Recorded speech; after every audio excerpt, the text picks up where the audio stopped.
Hello, everyone, and welcome to the fourth edition of the High Roller Super Millions played over at GGPoker. I am Ken van der Kooi, also known as Rotterdam, mostly in the world of StarCraft, but I'm trying to kind of make it a thing into poker as well. And I am once again joined by Nano. What's up, Nano? Yo, what's up, man? It's cool to do this fourth show today. Uh, you know, it, it's been impressive every time we've gotten to the final table. We've seen like some really cool stories develop. We got another star-studded final table here. We got Isaac Haxton, the guy in for 5 bullets. It should be a lot of fun. I want to see some pain, some salt, some river cards, some squeezes. It should be a good one. Yeah, I think if we go back over the previous 3 weeks, of course, this tournament is always played on Sunday, and then we postpone the final table till Tuesday evening, at least for the Europeans, morning Americans, Wednesday morning for Nano, and a couple of other people out there in Asia. I felt like the first one was kind of just like the Wild Wild West. We weren't exactly sure what we were watching, and we were not that familiar with the majority of the players. The second one was kind of the FU Tim Riley show. Even though he didn't win it, he was definitely the MVP of the second week. But then last week, I felt it was pretty much all about the poker. It was just an insanely star-studded lineup. This week is really good again, but I think last week was kind of off the charts. And there were a couple of really interesting hands, some crazy spots. I think the last one, if you're a diehard poker fan, the last one was really like kind of what you're hoping for tonight as well, right? Yeah, I definitely agree with that. Today I think, is also a star-studded cast. Things are going to be very interesting. Of course, we're going to be playing for that big prize up top, almost $400,000. I mean, really, I just want to see. I want to see some cool big bluffs, of course, like all we want to do, all of us want to see, and I want to hear your commentary on some of the hands, and I'll give you my feedback, and hopefully, we can walk you through a cool adventure today. It's kind of the story of these final tables, guys. Nano wants to hear my opinion, and then he can correct me and tell you guys what it's really all about. And obviously, it's fun for me as well, And I think last week, I'm still thinking about that 9. He should have bet that 9 on the turn. You didn't want to give it to me, but I'm still thinking about it every single morning I wake up. It's like, should have protected the value he had in that hand. Anyway, maybe you have any final message before we go ahead and actually take an in-depth look at all the players at the final table? Anything you want to Well, share? Something beautiful in the life of Nano? no, just that it's 4 a.m. where I'm at right now, and the baby's keeps on waking up. But let's get to it. Final table profiles. All right, guys, let's take a look at the 9 players we have making it to the final table of the 4th edition of the High Roller Super Millions. Of course, I know some of you in chat are already wondering about giveaways. We'll talk about giveaways later. Let's take a look at some of these nerds as we have another familiar face. Maybe not familiar as in, hey, this guy's like crushing all the live events, because we don't actually exactly know that. But Finn Peasant did make it to the final table of the 2nd edition of the High Roller Super Millions. Back then, took 5th place. He lost with 5s against queens against my boy Profish back then. But yeah, that's really cool to see another reappearance at the final table. Yeah, it does seem to be. I remember after the first episode, you're like, "Are we going to see the same guy hit the final table?" And I was like, "No." And no one did hit it on the second one, but on the 3rd and 4th edition of this series, we've seen reoccurring final table performances. I think we're going to regularly see these people come back over and over again. Finn Peasant, he got 6th place actually, and looks like he's coming to the final table here as the chip leader. Seems like he likes PLO based on his results. So, and he's if you look at it, he's satellited into every single Super Millions events he's played. So this guy likes to grind, it seems. Yep, I think that's a really interesting set as well, that he always cellulites in, but then when he busts, he actually just fires another bullet. So kind of just probably thinks that he's got an edge in these satellites, and so far he absolutely does. He comes in with an amazing chip stack, by the way, 2.6 million. That's one of the biggest stacks we have seen coming into the final table. Obviously, no guarantees. Last week we had Fader as the short stack, and we basically blinked twice, and he was chip leader. So this doesn't mean much, but this is obviously a really good spot for Finn Peasant to be in. Let's take a look at one of the more noteworthy hands he had on Sunday that brought him here to the final table. I mean, I think this one kind of speaks for itself. An amazing river for him, and a very unfortunate river for that Canadian on the right side of the table. Yeah, it does seem like he battled with Jonathan Van Fleet in this, who's also still in the tournament. In this hand, I think the notable thing to come from this hand is that he decided to kind of check back the top pair, play a little bit passively, and he got the big value against a flush. I think what's also notable is that Jonathan Van Fleet, who rivered a flush on a trip board, some players might go all in or check raise for the value on the river, but just played it safe, and he's pretty happy to do so because ran into the full house and he's still in there. Yeah, but I think that makes sense though, right? For Jonathan, we'll talk more about him soon as well. But 9-high flush and a paired board. I mean, you don't really feel like you have the nuts there. Like, it's good, but I understand that he would just call there. Totally agree.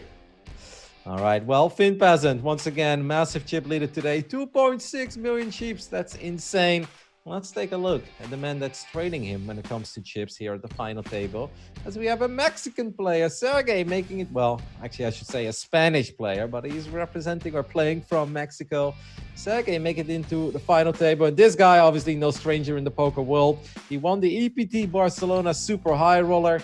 Now, Nano, I don't follow everything as close as you do, but I do know that's a very prestigious one. Yeah, that's a very sick one. Sergey is I believe he's a sit and go player, startup, likes to grind like lots of hands, lots of tables, was obviously very successful at that, transition into multi-table tournaments, is generally an online player, but the first time he decided to play the EPT Barcelona 100K High Roller in live tournament, he won it for 1.8 million. You can see he's got a lot of first place. This guy is a crusher. He's very aggressive, a Spanish player. Very good, maybe not known to some of you guys now, but I think we're going to see very aggressive action from a very experienced player that has what it takes to ship this tournament. I mean, you're setting the expectations high here, but I like it. I mean, aggressive. He's got 1.8 million chips, so you can definitely get, I think, a little out of line early as well, right? Maybe try to get yourself involved in some spots where it's not necessary, but if you could take a couple of pots down early, you can perhaps match the chip stack of Finn Peasant early on. Let's take a look at one of the more important hands he had so far on his way to this final table of the High Roller Super Millions. Rivers, rivers, and rivers. I feel like this is often a trend that people make it to the final table. I mean, I went over this hand already, and I was just like, well, I don't think there's much I can really add here. He's like, yeah, he made two pair on the river, and his opponent made a massive move, and he called it off, which makes a lot of sense.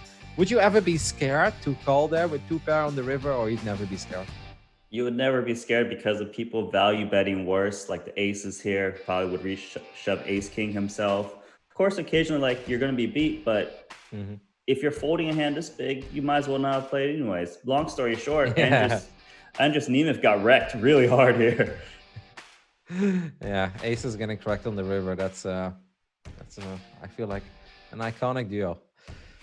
It makes sense. Like, I looked at it as well, and I was kind of asking myself, would I be nervous?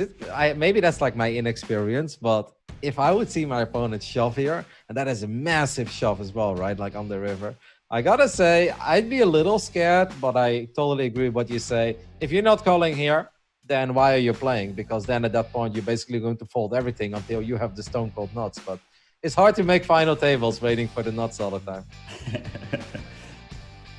Yeah, I mean, I think pretty straightforward hand. Well, we look forward to watching a lot of Sergey. Let's take a look at our next player at the final table, Jonathan Van Vliet, better known as Ape Styles. What stands out for you here, Nano? Well, Ape Styles is one of those names that, man, if you played poker in the beginning, you've heard his name. I mean, I played poker like at least 10 years ago starting, and I've heard of Ape Styles. This guy has had a roller coaster. I believe he's been in the tournament scene for the longest time, has held the test of time. Many players who played back then, they don't exist anymore, or it's just, they can't keep up with the game. But this guy's put in the homework. He can still battle the best, and he keeps playing, getting to the end. He's primarily an online player, doesn't play as much live poker, probably besides the World Series of Poker. He's very, very good. I've read some interviews on him where, he's won a lot of money and he lost all of the money. Not, I wouldn't say all of them, but lost a lot of money, had some epic downswing, and, wasn't feeling good, but kind of just reinvented himself, got back in the zone, maybe a couple years ago. and has jumped into these tournaments. I'm very excited to see him play. I think he's got like the heart to ship this tournament. All right, so the second wave of an old school pro. Let's get it on. Let's take a look at one of the bigger hands he had so far in this tournament. I actually thought that this was a pretty interesting hand as well, mostly because of the river action. Not so much by our guy, Jonathan, but more by the man he was involved with. You can just bring that chart up real quick, or at least this hand. Because it's a hand that involves pocket kings. Everybody loves pocket kings. For a lot of people, their second favorite hand in No Limit Hold'em. But I was pretty surprised by this call of Christian Rubin on the river.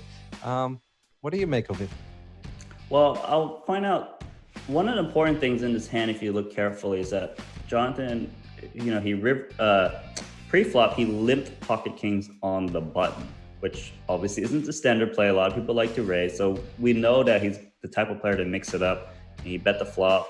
He called the flop, bet the turn, and bet the river. I think it's a pretty big call from Christian, but I think when you see someone hero call you with like these third pairs and things like that after the board run out, it's a pretty big sign that you're probably got this aggressive image and that you're capable of bluffing here, et cetera, et cetera. Of course, he shows up with the kings here, but it wouldn't surprise me if Jonathan Van Fleet shows up with some, busted hands here, that the 7-6 is good here occasionally.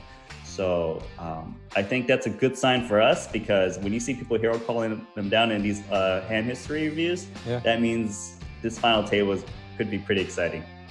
Now, if you're a player at this final table and you see that he limps kings on the button, is that something you make a mental note of as well? That you're like, all right, I'll keep that in mind. You definitely need to make a mental note of this, because some players, when they limp pre-flop, they always have these marginal hands like king 10, king queen offsuits, things that want to see a flop, and you never put them on aces and kings.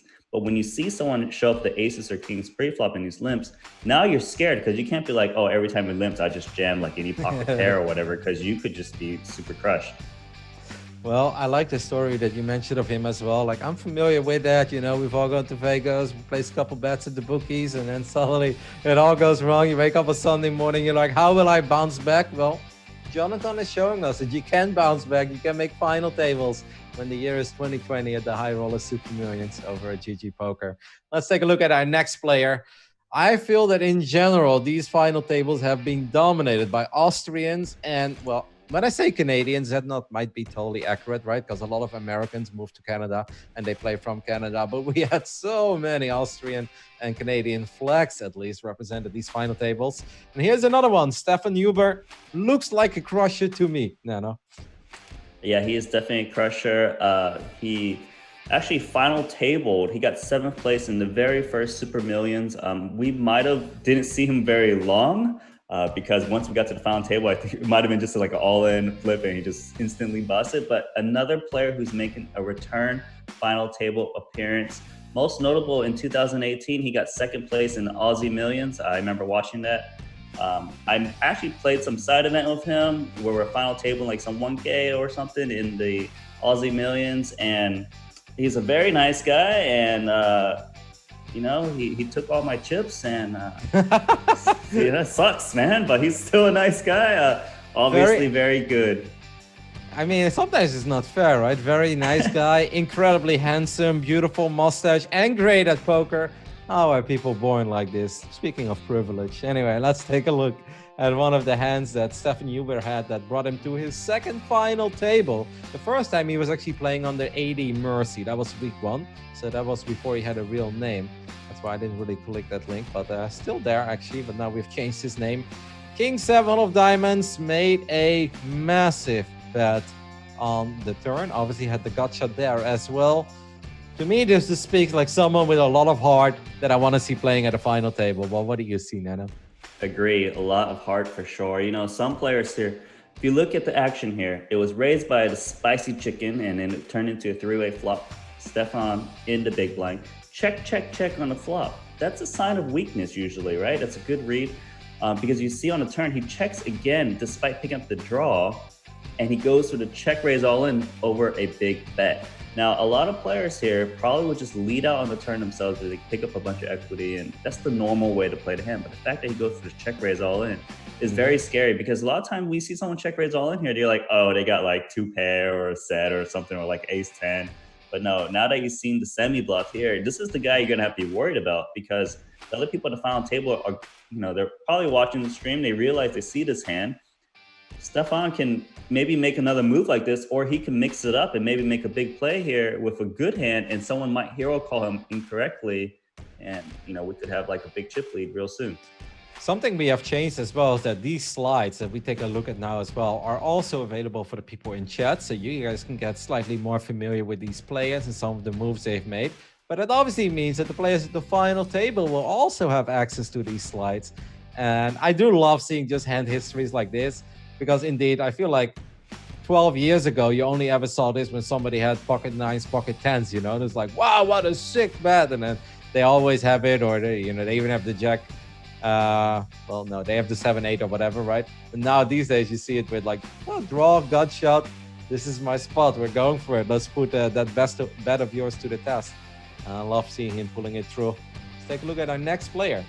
Final table. Somebody that's perhaps a bit of a mystery. We don't know much about him. He's playing under the nickname Cow Baby. And apparently the team song is not as catchy as Baby Shark. Nano, with your young one, you know all about Baby Shark? I know about Baby Shark. Oh, I don't want to ruin. I don't want to make the Twitch chat leave now. Cow Baby, yeah, new to the scene. Doesn't have any much GGPoker winnings. If you look at his GGPoker results, it looks like he's primarily played the APT series on GGPoker, which is the Asian Poker Tour. So, he's coming from Singapore, and it strikes to me he's probably someone who plays a lot, but isn't like a top reg, right? He's not going to be like the Michael Adamo, the Sergey Rychek, and those guys like that. He's going to be the guy playing the 125 daily special, because that's probably his 5th biggest score, and we had to put that up there because we didn't know what other result to put up there for you. So he's coming in 13.5 big blinds, and he's in a lot of trouble against some sick players. Hey, nothing wrong with the 125 daily special. I've played it. It's a fun tournament, okay? The E04 bounty hunters, it's all good. Don't you dare to make fun of us, Nano. Let's take a look at one of the hands that Cow Baby played. That's actually a really fun one, a feisty one, I'd say. As we see the 9-8 of hearts, flopping the world, or at least flopping pretty damn good on the flop, not really improving, but making a full house on the river, and then, feeling confident that his 8 is good. I think a relatively standard play. Obviously, you can say like, I should be afraid of the ace, but when I see this, I'm like, yeah, it makes sense. I can see why you had confidence in your 8 there. Anything for you that stands out? Well, I actually will like to counter you and say this is completely not standard. I would say this hand is actually a little bit bizarre, the way you look at it. Dario Sarmentino raises the button. Cow Baby flats a small blind with relatively shallow stacks, which is a kind of a interesting play. On the flop, of course, he flops the world, goes for the check call rather than check raise all in with this shallow stack. Can really go either way. Turn, check. He rivers, so it comes 8-10, ace 10-10. He has the full house of the 8. He goes for value, which is very hard to get value from worse. Yeah. Gets min raised by Dario, who kind of makes it look like he's got an ace or a 10, right? And he calls the bluff correctly with this is just totally actually a very non-standard hand. It shows that Cow Baby, it goes with its reads, but my read is that this guy's going to be a bit of a wild card. If he picks up some chips, I don't know what's going to happen. Well, wild cards are fun, especially at final tables. I have to admit, I actually confused this hand with the other hand I saw. This is indeed, yeah, I guess when you get raised on the river more often than not, you can say like you're going to be beat, right, by an ace. It's actually such a weird hand as well, because that's an ace. Like if that card is, let's say, a 9 or a jack, I think the hand play is completely different. Obviously not assuming your opponent has queen jack, but the ace is kind of standard. I don't know. It's a fun one. We'll keep our eyes on Cow Baby. as we don't know much about him, we know that he likes the daily special, and that makes me a fan already. Now we'll just go with the fact that he's probably a high roller businessman from Singapore, and he's ready to slaughter some professional poker nerds at the final table of the high roller Super Millions. Let's keep it at that for now. Let's move on. Speaking of professionals, we have another Austrian at the final table, Pascal Hartmann. Apparently has a couple of pretty damn big live cashes, especially the one Caribbean Poker Party 2018. Yeah, he hails from Germany, better known as Passion. Now, my German is not that good, so I'm sure I butchered that pronunciation. Nano, are you familiar with Pascal? I've seen Pop. I don't know how to say it, but Pop Chan. I've seen this screen name a lot. He's an online MPT player. I'm just wondering, is it the mustache that makes you a good Austrian player, or how does it work? It's a must. The battle of the mustache, him and Stefan Huber. Dress shirts, at least 1 or 2 buttons open, and then a mustache. And I think that's the starter pack to go pro in Austria. Let's take a look at one of the hands that Pascal had that brought him here to the final table. Well, what do we see here? We see a Jack-9, and he's the one who called, actually. Okay. I mean, yeah, adventurous call. Was the correct call? I like it. Do you like it, Nano? I like it the way he played the hand. I think the most kind of standout part of this hand is that, he raised pre-flop, but he got led into the flop on a 9-high board. So once someone leads out into, it's not a very common play to see. So he decides to raise for value. But at that point, it seems like you got to commit. There's too many chips in the middle when he's jammed on. He's not loving it, but it's good enough. And made the correct call to fade the queen 10 of spades. Now, because we have such a big chip leader, this does mean that we have multiple smaller stakes coming into this final table. It's actually kind of crazy that Pascal is in 6th position. That's obviously, okay, you're not one of the biggest stacks, but normally you're all right. He's got 13 big blinds. I don't want to say that's super critical, but that's not really leaving you a lot of wiggle room for great plays, right? I think at that point, you're kind of forced to play pretty straightforward poker, or am I wrong here?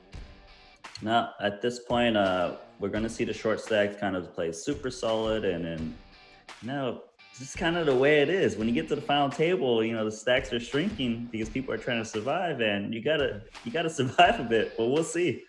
Yep. Well, we're familiar with the jumps. We'll, of course, talk you guys through the payouts again as well. But leveling up on that ladder does really matter. Let's take a look at the 7th player at the final table, as we have Juan Pardo Dominguez. Dominguez, probably. That sounds a lot more Mexican, I think. Known as Malacca Style. So we've got Ape Style, we've got Malacca Style, Battle of Styles over here at the final table. What else stands out for you here?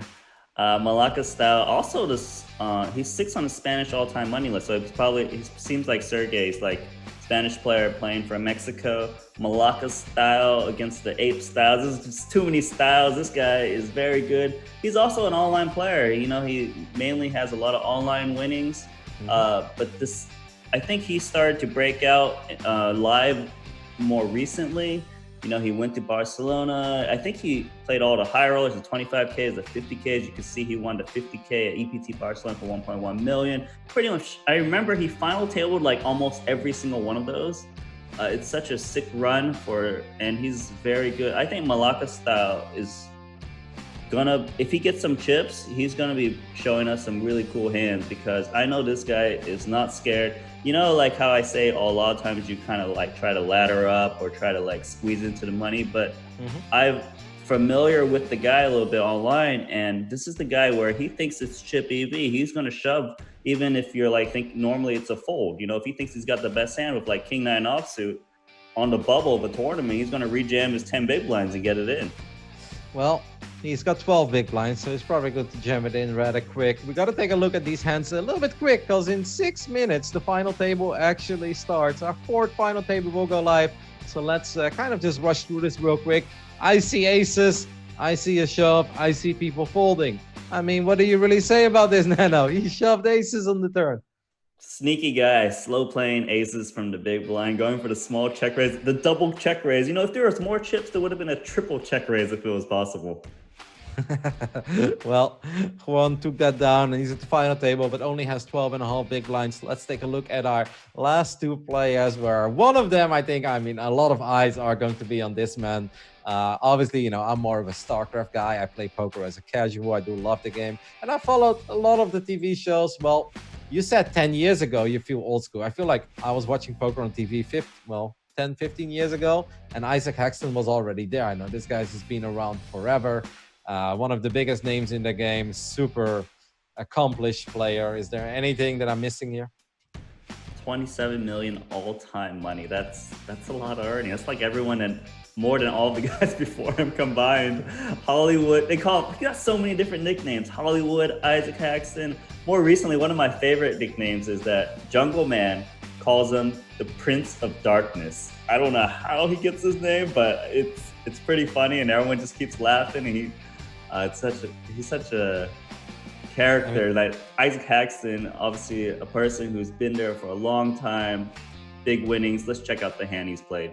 Yep, and let's take a look at it quickly, as we had I think a Jack-9 hand without the showdown, so it's hard to say what he really went up against. But yeah, I just want to add that if I, as a casual, could form my dream, let's say 9-man poker lineup, like last week we had Fader at the final table. Obviously, I think Fader would be in there, and I think Isaac Haxton would be in there as well, right? I think that's how big Isaac is in poker. At least for me, he would be. Isaac's pretty big, and obviously, if you look at the hand here, the guy's betting on the turn, no draw, no nothing. Just like, you gonna fold, he bets. Yeah, he's Isaac, the prince. This was relatively early in the tournament, but it does kind of show what Isaac is made of. I mean, we speak about backdoors. I guess there was one on the turn, but no, not even. Just nothing, just wow. What a guy. What a legend. All right, let's take a look at our final player for this final table. Obviously, short stacks, guys. Isaac does have very few chips to work with, but we saw it with Fedor last week. That doesn't mean they don't have a shot. Our last player, we've got 3 minutes till the final table starts, Randy, so it's all good. Sean Winter. What an easy and lovely name to pronounce. I'm already a fan. Very, very accomplished player as well. Took second place in the Super High Roller Championship. Whew. I mean, where do we start? I mean, Sean Winter, he's 43rd on the all-time money list. He's a super high roller, plays all the biggest tournaments in the States and wherever else there is the super high tournaments. I wasn't familiar with him maybe a year or two ago, but I kept on seeing his name. So clearly someone who's done a lot of work and is, a live MTT crusher. I think Sean Winter is, he's currently in last place, 9.5 big blinds. He's going to need to round it up, but it just shows that we got a star-studded cast that continually enters this 10K Super Millions event, and it should be fun. What I do love is his hand that brought him, or at least that helped him get to the final table. We've got 2 minutes to talk about this, so it's all good. But these are the kind of plays that I just love to see. It's impossible not to, get excited when you see somebody make moves like this in a 10K buy-in event. That's, of course, what this High Roller Super Millions is all about. Let's take a look at his hand, where he made some magic happen with Ace-Jack on the river, but not because he got lucky, Nana. Yeah, I mean, the best part is that he gets to the river, he does like a triple pot overbet jam, and then there's a guy who emotes. It's like, not sure how I feel about this one. You can talk more about the heads, but I had an amazing moment this week with emotes when I was playing a little bit on GGPoker. Basically, somebody was like, hey, can you guys stop with the emojis? And then obviously I pulled out the so sick immediately. And then the other guy did like, what? And he's like, oh my God, stop it, guys. You're so childish. And then just 4 or 5 people at the bottom side of the table all started spamming emotes towards this one guy that was typing on the top side. And he's like, seriously, what's wrong with you people? And I was legit laughing. I was sitting by myself in the dark here playing some late night poker. And I'm just actually laughing at a bunch of people sending emotes at one dude who was getting legitimately pissed off at us sending emojis. And that was funny. But yeah, obviously, cool. Amazing bet on the river with ace high. Let's take a look at this final table. We went over everything. We are familiar with the 9 faces we got here. Most of them are very well known in the poker world. I think we did all right on time, Nano. I think, you know, We made they it. haven't started yet. Okay, the first thing you see here is obviously we see the seat order. We're not going to have a live seat selection this time because there was a little issue with that. But if you look at the seats that we currently got, who do you like it for and who do you hate it for? Well, it does seem that the chip leader has the position on the second place guy. The second place has a chip lead on the third place guy. So it's probably very likely they did that sweet seat swapping, Mhm. at the end of the day, like 2 days ago. Otherwise, this is very unlucky. I just see big stacks and a bunch of short stacks out there. Who's your pick for this tournament? I'll let you get first dibs. Yeah, so I've already been thinking about this because I knew you were going to ask me, and it's kind of hard. Like, I'm actually torn between a couple. First of all, Sergey sounds like a badass, and he sounds like an absolute crusher. He went from Spain to Mexico, then you're obviously a baller. Finn Peasant with his second final table, and that's the easy spot. I was like, I can go full nano here. I was like, I'll pick the guy with the most amount of chips. And then I was like, or I'd just pick Isaac Haxton, who's like one of the most badass poker players of all time. You got to pick now. The cards are up. Okay, Finn Peasant. I'll go full nano. You fish. You can't just pick.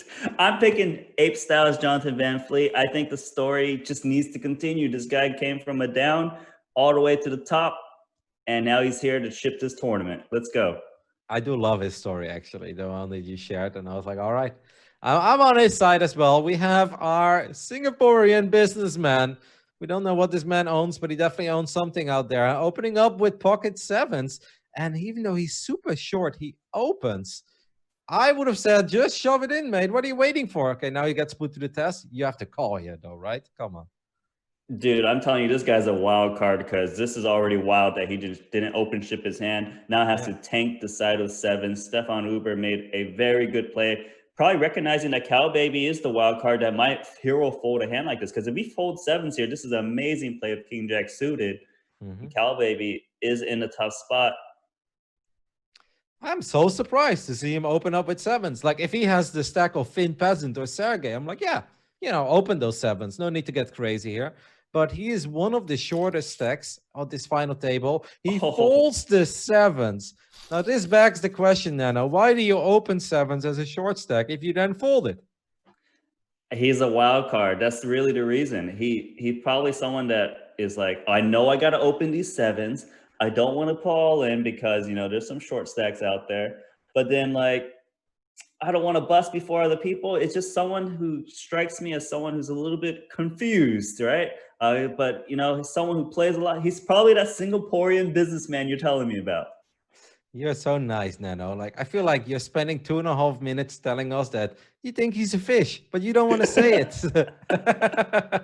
No, I'm saying that he's a wild card. He might okay. But you got to remember that 9-8 suited hand he played in the hand history was pretty aggressive calling. It's not something you see. So it's going to be interesting regardless. So you can see the difference. See, Sean Winter here, he's a short stack. He's got King 8 offsuit, a hand that you probably would maybe consider play, but because he's a pro, he knows you need to fold this hand because of the ICM implications. When you're short stack, you can't just be getting in there. You let other people bust first. Now, of course, guys, I want to let everybody know once again that this tournament technically took place on Sunday, but we postponed the final table till Tuesday evening. So this final table is live. Obviously, there's like a 30-minute delay. We want to make sure that, obviously nothing crazy happens here. But this is basically happening right now. It's super cool to see the whole cards of all the players. We've done this the previous 3 weeks, and we will keep doing this over here at GGPoker Official on Twitch. So if you don't follow the channel yet, make sure to do it. Now, Nano, I do want to go back to the previous hand because this hand, we've got sixes. We'll see what happens. Oh, actually, it's kind of important because Isaac is in the hand. Okay. What's happening? This is a crazy hand too. Isaac Haxton min raises under the gun. Cal Baby defends the Jack Deuce suited. And there's a guy, what's going on? And then how is a minimum bet? He leads out on the turn. For sixes, if you see a 10-7-4 flop, I'd say that's a pretty acceptable flop. Like maybe, okay, well, yeah, that's a much better river. Yeah, okay. Yeah, Cal Baby, he probably still thinks he's got the best hand. He probably thinks he's up against Ace King, going a little passive. Of course, Isaac Haxton going to go for some value here. The question is, do I go all in or less? I'm not Yeah. sure. You know, it just depends on what he thinks Cal Baby would do with a 10 or a 7, etc. All right. Are you ever worried about Cow Baby having a flush here? You're a little bit worried, or not at You're all? pretty much never worried. Like I would say it's possible, but you gotta go for value. Isaac Haxton thinks that Cal Baby probably would hero fold some big hands. That's why he's not going all in. He wants to like make sure his opponent makes a call. Cow Baby, we've seen you make crazy calls before already. You can't make this one. Literally, everything beats you other than Ace King, Ace Queen, Ace Jack, right? None hearts. Yeah, this be such an insane call. I mean, but we know that he puts his opponents on bluffs a Oh, lot. He he makes the calls! call. What a Oh, hero. You know what? 140,000 chips left. I think at this point, at least he will shove. That is an insane call. We don't see that many plays like that at the final tables. I mean, I know yeah, I'm kind of speechless. I mean, obviously, if he's right, he looks like a baller, right? He looks like a badass. But how often are you going to be right there against Isaac? Maybe well, I against would Isaac. say I wouldn't say never, but it's close to there. It just seemed because Isaac Haxton, if he had Ace King would just check back the river. Probably would just shove pre-flop. To be honest, Hmm. it just was such a weird spot. Regardless, looks like Winter's actually in a tough spot here because Ace Jack probably beats Stefan Huber's Oh, range, but then Cal oh, Baby's got two big blinds. yeah. What a Nasty. spot. Of course, guys, the first payout gets 45,000. He folds the ace Nice jack, and it fold. was a brilliant decision, obviously, for many reasons. A, he was kind of beat here pre-flop, and B, Cow Baby is so short. It goes 45,000 to 59,000 and then 77. So in the beginning, it doesn't wrap up that quickly. But hey, if you survive, let's say 4 spots, then your 45,000 suddenly turns into $133,000. And we have so many short stacks. I honestly feel this is one of these final tables. Now soon we'll blink twice, and we are like with six players left or something, right? I think Cal Baby's got to get the same. He's got two big blinds. He's dominated here, in trouble. I Can he think he's get there? gonna win it. I would I've got like a to see him feeling. have some heart. Run hard. Run Oh, hard. Oh, we're gonna squeeze it. Let's do it. Is it red? Is it red? No, it's black. It's very black. Well, guys, that means that Cow Baby is going to be our first player eliminated. He will walk away with $45,000. Should have probably shoved the sevens early on. By the way, didn't mention it because we were talking about something else, but Sean Winter was forced to fold ace 10 there again. Kind of disgusting when you're that short and you get ace jack in the previous hand, and in the last one he got ace 10, but he made 2 very correct folds. Yeah. Of course, he's playing the ICM situation, a sign of a good pro. Yes, sometimes you're folding the best hand, but if there's a guy that's going to get in and bust soon, that's a big pay jump. That's a couple binds for you to play next week, right? And it's like guarantee. And then you just patient. You get pocket kings. Obviously, the pocket nines of Pascal is going to play this hand. Speaking of a couple buy-ins, I think that's interesting to mention as well. Isaac Haxton is in for 5 buy-ins. Isaac was determined of making a final table. He's like, that's it. I've had it with the high roller super millions final tables without me. I'm going in for 5 this time, which does mean he has now officially made a profit, by the way, of $9,000. So hey, we're getting there. Yeah, he just needs to outlast Cow Baby, which he did, and now he's in a reasonable position. Looks like we are going to have another clash. Kings against nines. Oh, 9 shoves immediately. Kings obviously forced to call. Sean Winter was the shortest stack at the table, but you'll gladly get it in with kings. So far, so good. Maybe an 8 for a sweat? No, that doesn't help, actually. Well. What are we hoping for here? Yeah, an 8, I guess, could be exciting. Or a jack. One of the two. What's happening?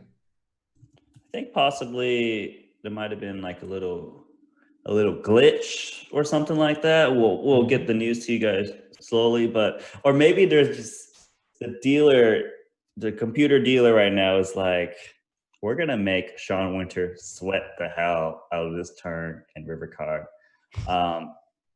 So it seems like there was a little glitch. Don't worry, guys. We're just going to predict the turn card right now. Is it going to be what's a good card? The jack, right?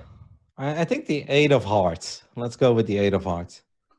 The 8 of hearts, yeah. I Yeah. mean, there's not too many good turn cards for the 9 besides No. the 9 itself. But as we try to resolve this right now, we can talk about Cow Baby, right? He's obviously was one of the short stacks, went out first, played pretty much every single hand of the first 3-4 hands, and is now gone. How do you play 3 to 4 hands despite having 10 big blinds to start the tournament? It's such kind of crazy to me. Yeah. Now, what I loved as well is that Cowbaby and Isaac were kind of just betting turns and stuff as well, right? When Yeah, they're yeah. both like, they're both 8 big blinds deep. I'm like, I'm just not used to seeing this kind of stuff at all. Normally it's just shove, shove. And I think obviously Cowbaby, oops. Okay, Oh, we got that. okay. Oh, wait, where's Winter? Winter is gone. I think he The, got rivered or something by the 9.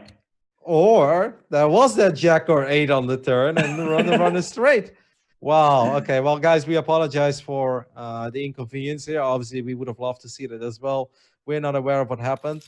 As we apparently hopped into another crazy hand where now Juan, I think, is actually with his tournament live on the line. He is ahead, though. He's pretty far ahead, even. Needs to avoid the ace or 3 at the river, and he does. So at least we didn't miss him busting. Wow, Sean Winter, that's a shame. Yeah, it sucks because you've been through. You're super patient. You're like, oh, please give me aces or kings. You finally get it, and you get screwed, right? Obviously, it was such a brutal beat. We'd had to not show it to you guys, otherwise, you guys would have threw up all over your computers. We would have to all buy you new computers, so we didn't want to avoid that situation. To be But let's honest, get back to the action. Yeah.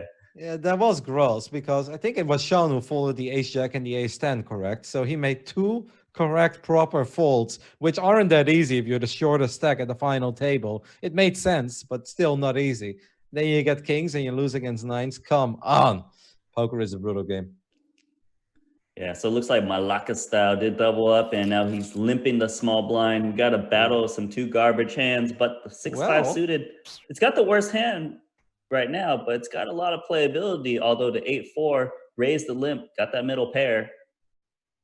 this is a fun hand, actually. I mean, they both started perhaps with not much, but I'd feel pretty damn good if I play 5-6 and that's the flop. Like even his spares are going to be good here. That's something he obviously can't necessarily know, but we do know that. So an insane amount of outs. A 3, an 8, a 5, a 6, a diamond on the turn could be really exciting as well. I think I think calling is the standard play, but Malacca style strikes me the guy who might go for the check raise, and it's the check raise all in. And actually, 8-4 here is in a 6-6 spot. Yeah, you He can't folds call the that. best hand. Yeah, I mean, he is the best hand for now, right? I think it's not. I don't think it's the worst lay down there. Like having to fold 8-4 is like, well, yeah, you flop mid pair, but I think those are the kind of hands you can get over very quickly if you're Stefan Huber. That's the thing, usually when you can raise these limps, put pressure on these like medium stacks, right? But against Malacca style Juan Pardo, you really can't do that because this is the guy that's going to put pressure on you post flop. Sometimes you might have to take a little bit more passive line pre-flop, be a little bit less aggressive because of how much pressure he can still put on you. I said it earlier during the final table profiles that this is the guy that's not scared. He's going to put the pressure on. It wouldn't surprise me if he can get a little bit more chips, he just runs over this final table, but we'll see how this develops. Does have the ace jack or top pair, is going to go for a little bit of value. Well, and last week you were pretty spot on when you said that Michael Adamo, if he would get a couple chips, that he would run around this final table, and he did. Even though his way to victory was a roller coaster, right? Ups and downs, and biggest stack, short stack, biggest stack again, and ended up winning it. We've got Finn Peasant. So far, he's been a little quiet. He apparently did drop 400,000 chips so far. I'm not exactly sure where that happened. Maybe that happened while we were. Oh yeah, he just doubled up the Malacca style. It was the ace 3 versus the 6-5 offsuit. Yeah, of course. Yes, that makes sense. Well, this is kind of an interesting hand as well. We've got the Jack of Spades on your side. This is, by the way, your man against my man. Okay. Yep, and the ace queen going for that value. Jack of Spades is very questionable. It's a tricky spot because you're like, maybe I check call, but then sometimes he's got the queen or king of spades. Maybe, it sucks. We know that Jonathan is capable of making Oh, the crazy check plays. raise. Oh, well, there we go. And I kind of like it.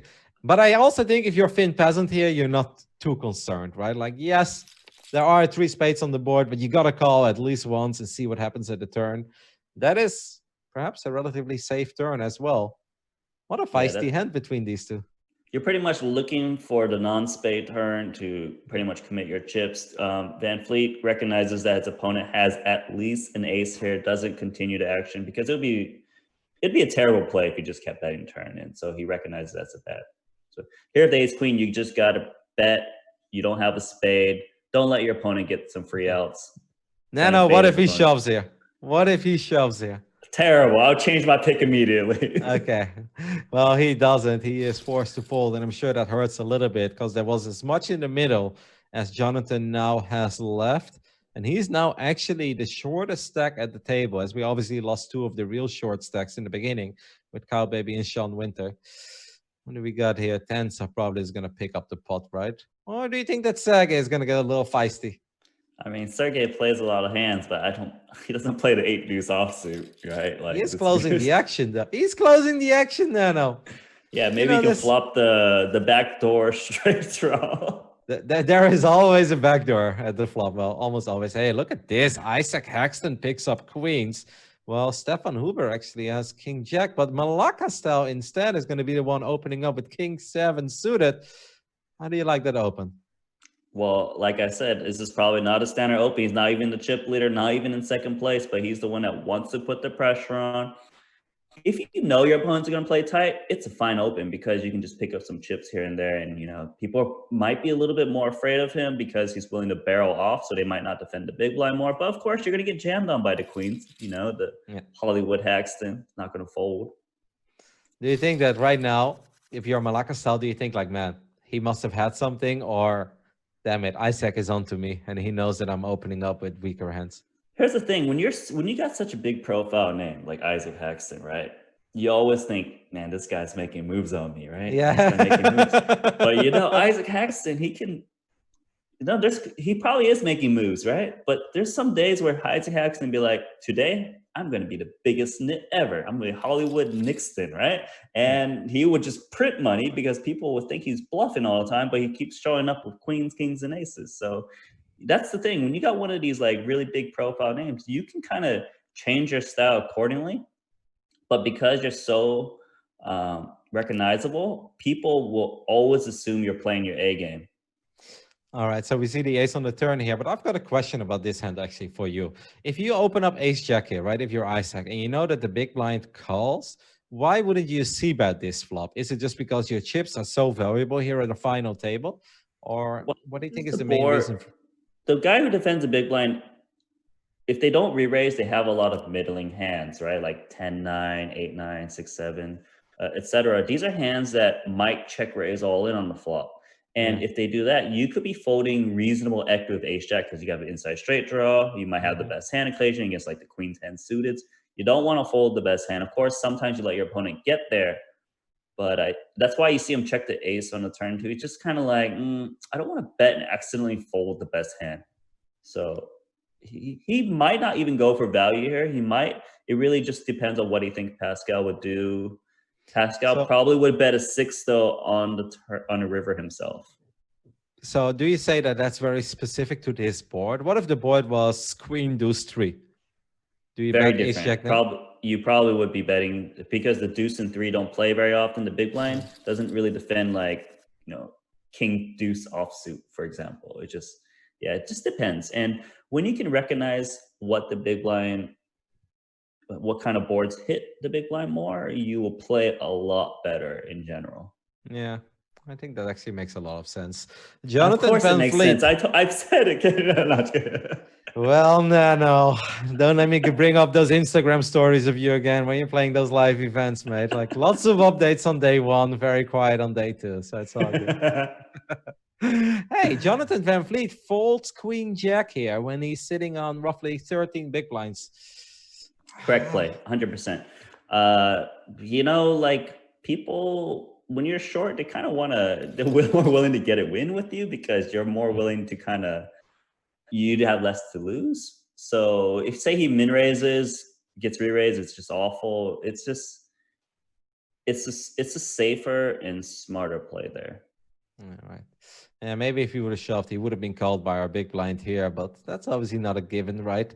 I like what Finn Peasant is doing here. He's firing a relatively small bet in a queen 6-6 board. Let's see if Malacca style is capable of more crazy moves. He does call, and he picks up the straight draw on the turn.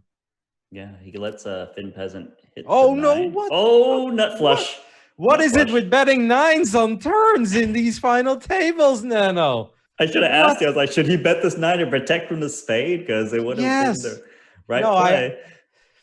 I mean, especially on a board like this, where I think it's unlikely, obviously, that your opponent has a 6. Yeah, a queen, I mean, most likely will bet. I feel like if you do make a pair on the turn, like these pots are very valuable, right? 400,000 chips in the middle. If you pick that up on the turn, that's an awesome victory. Oh, he sets the trap as well, but he gets the check back, so the king will take it down. Oh, what a river. All right, what do you think? Should he have bet the 9 or no? Should he protect his I chip? think it's fine that he didn't bet the 9 because usually when someone check calls you there, they do have a queen reasonably often and just try to get the showdown. It's just kind of sometimes you get these sucky situations where you want to protect your hand, but you don't want to bet. These are going to happen in this game. I do get it. And I think if you have less chips to work with, I think it makes a lot more sense. But Finn Peasant is the chip leader. And if you're like, I feel like we've seen chip leaders at these final tables be a lot more aggressive and take a lot of pots down on the flop, on the turn. And that's how I do think you can build a marginable lead. Like right now, obviously he's still the chip leader, but not by a whole lot. Those are big pots though, 400,000 chips in the middle. I mean, I'm gonna not sleep about this for another 2 weeks, but he should have bet the 9 on the turn, mate. And Pascal just folded the pocket ace to Hollywood Haxton. Like Haxton has just got that. He's got that image. Like don't mess with the Haxton. Just leave him alone. Ooh. And Van Fleet in trouble. Ace queen suit against ace king. Goes for the min raise. That's lots of trouble. I don't really see him folding ace queen here. I would like Pascal to jam. 22 big blinds. Oh, he's going for the small raise. Van Fleet, when you see the small re-raise, it's a little bit scary, but it's hard to fold this hand because it could look like Pascal's re-jam, re-raising small up to 10s or something, gets jam all in. Van Fleet, ape styles, needs that queen. Heart. There is lots of red, but only one heart so far. He does pick up the heart draw. Queen or a heart on the river for Jonathan Van Fleet. Wrong color. There.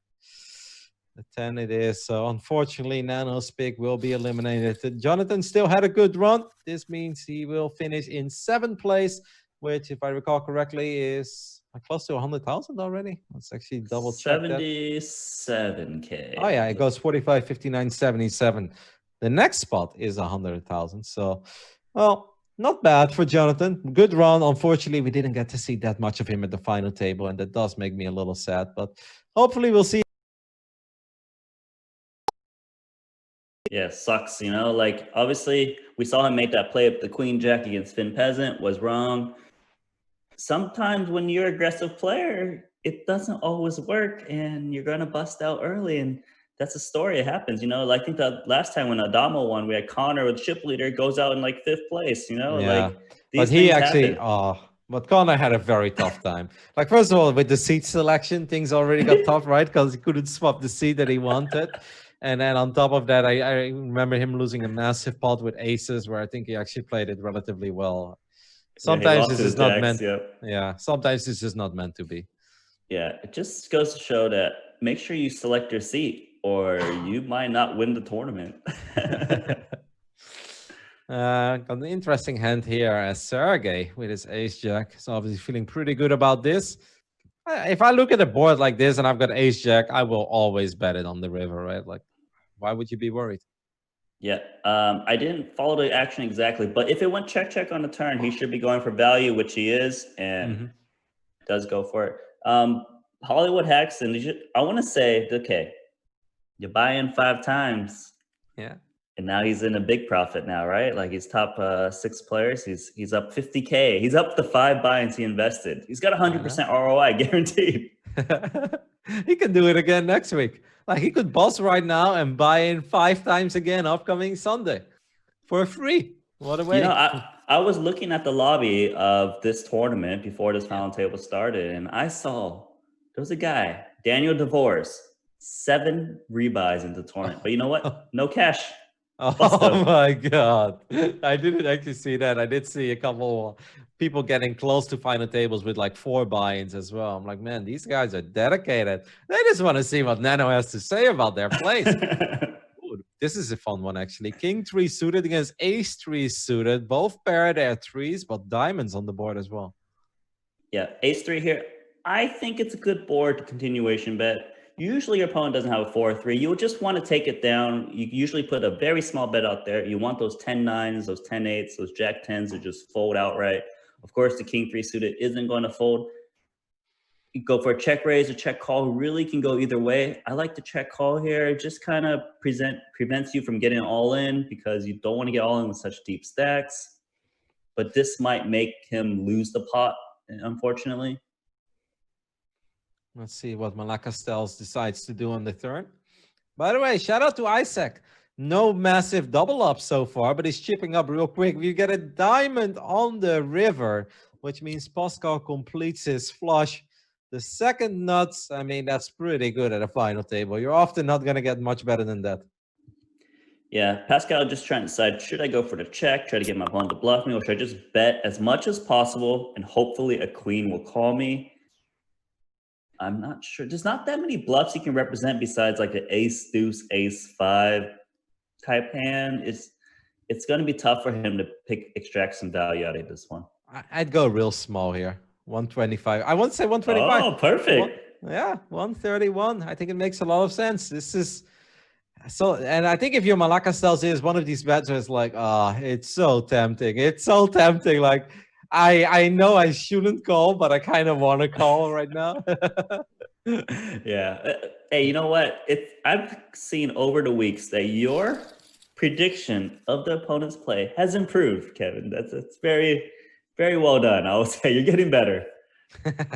Well, that's what I'm here for. I'm listening to you, Nano. I'm making a lot of notes. But, you know, I feel like there's a lot of unique styles coming out of these guys as well. And I like seeing that, you know, Kyle Baby played his hands in very different ways than you would like to see or anybody else at these final tables might do. But hey, he does it his own way. He did make a final table, and that's pretty damn awesome.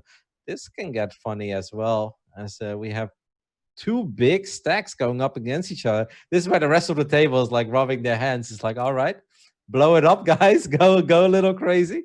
Let's get a nice setup going. So it looks like check on the flop. Terrible card for both players. Does Finn Peasant turn his hand to bluff? Nope. He looks like he's trying to show it down. I think this is just going to check 3 down. And the 6 is going to be so happy to win this pot despite these 4 over cards, flush straight type board. Yeah, you're feeling like you're Neo in the Matrix. If you take down a pot like this, you're like, I'm dodging bullets, baby. Look at my 6s holding up. It's like one of these boards. I actually, I have that sometimes when I'm playing PLO.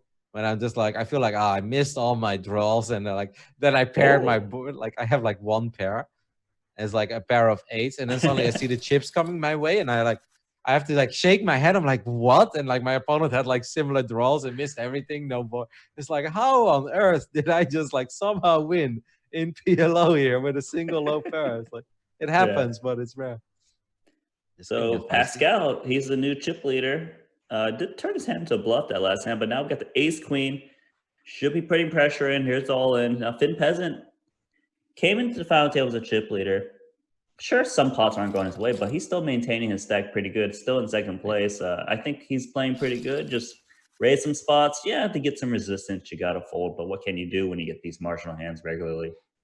And Finn Peasant took down or made it to the final table in the first edition. He finished in 6th place back then, not 5th, but 6th indeed. And that means he has already tied his best result here at the High Roller Super Millions. Let's see if he can improve. With 2 million chips, I am pretty inclined to say he will. I mean, it's going to be pretty impressive no matter how well he does in this tournament. But what will make me very impressed is if he can satellite into the next tournament as well, because he's 3 for 3, right? He probably will, mate. Like, he probably fires a couple bullets in the satellites as well, right? There's obviously a lot of satellites. Not like there's only one chance. He's the guy that's it's a 10K buy-in, right? He's like playing like the $50 satellite, put in 200 bullets or something in there. I don't know. I don't know if he's doing that, but the $1,000 satellites, he's been having a very good time in Dells. I love his image as well. You know, at the info sheet, when we took a look at our final table lineup, it said the naughty nurse. And I was like, well, it's very easy to be a fan of the naughty nurse Finn peasant. Like, sign me up. There is a chance it actually is a naughty nurse. We never know, right? Like these unknown screen names. Imagine somebody lives indeed in Finland, somewhere in the forest, a nurse during the day. I mean, they have lots of forest in Finland, mate, as Stefan Huber picks up that pot. And then just plays a casual high roller on the Sunday evening. Oh, trouble. Trouble. Pascal might lose a little bit of chips here too. If he wants to be aggressive, he might put in 2 big blinds. He might put in 7 big blinds or something. You know, it's just 260. It's a good spot for a re-raise. And now Malacca style, 2 kings. Like, oh, thank you for the 500,000 chips, guys. Yep. I think, but this is probably going to kill all the action, right? Kings are going to shove, and the rest of the table is going to be forced to fold. It's just like no other way. Would you ever call here with kings? No, right? There is no calling with kings here. Okay, the thing is, sure, you want to slow play the kings, right? But you got to think about this. What would I do? What other hands would I do this besides kings? And the answer is aces. And the thing is, if someone only knows you as kings and aces, well, what's the point? Because they know how to play you post flop. What about queens, though? I think queens you play the same way here as the kings. Man, Isaac picks up kings again, by the way. Isaac Haxton. Queens you would want to shove because it's very vulnerable to ace X's and king X's. And you have the best hand a lot, but you're better off taking down what's in the middle. And Pascal opening up the king 8 suited. How does Haxton do it? Just remember last time, Fedor Holtz, right? 10 big blinds and 270. Got third place. Now, 271. Yeah, but in a Haxton, 250. Close. You're pretty good. You're pretty good. I was going to say this one was further off, to be honest. Do you think that can Pascal call here with the amount of chips that he has? He's sitting at 2.1 million, investing 150 into. He folds. Well, you ever call there?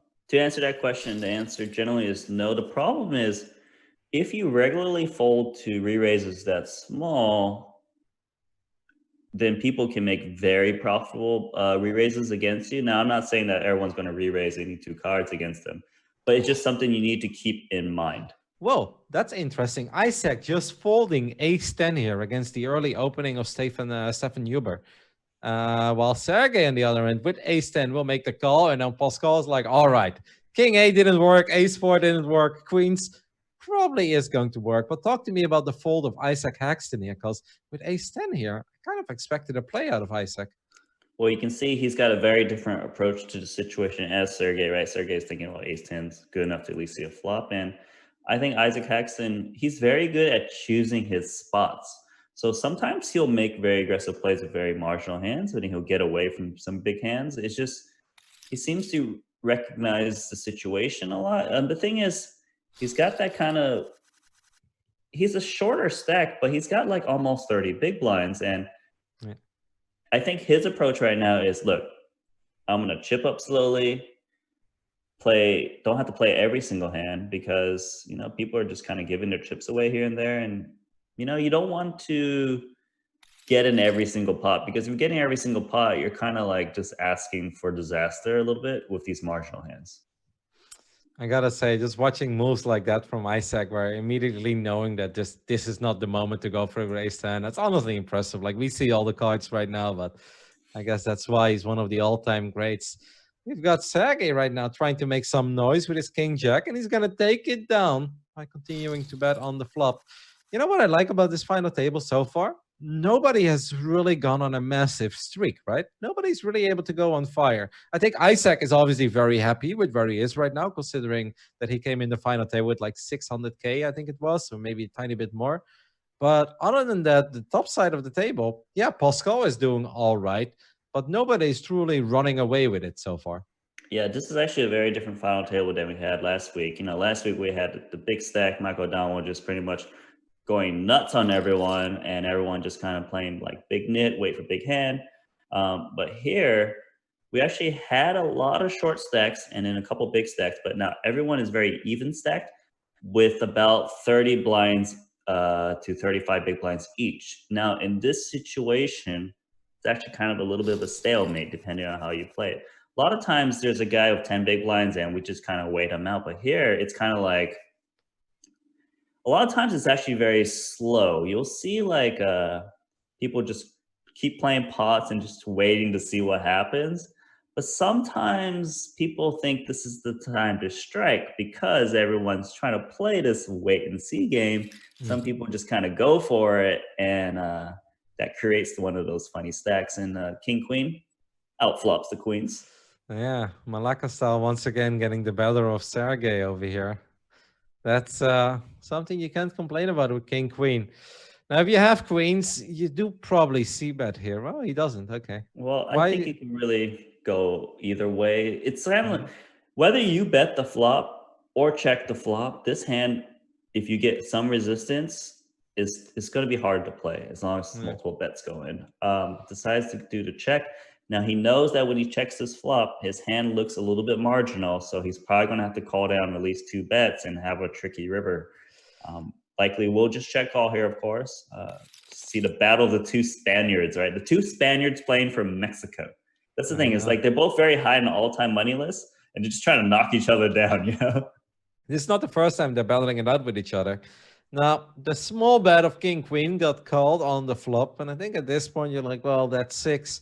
That's pretty much as much of a blank as one thing could be, right? Like, when is that ever going to really have any impact? You bet a bit bigger. I did not expect him to bet that big. Damn. Malacca stalls with the 316,000 chippies into the middle. Oof. What a bet. Good. Very good. Very good. And this is playing as I expect right now, like with the queens. You know your hand looks like an ace, jack, jack 10 type hand. So you got to go for a check. Now, King Queen here is almost always the best hand here. The thing is, ace, king, aces, king, jack, these hands probably would have played a lot faster. The question is, does he think worse can get called? I think Malacca style will go for another bet here. It just seems so unlikely he's ever beat. If it was king, jack, deuce, rainbow, I'm more likely to check. He is going to check. I think it's a safe play, but I think he could have possibly got some value there because I just don't think I'm ever beat here. The one problem is, sometimes they do have it, and you feel like a complete idiot when you shove the river and get snap called by top set.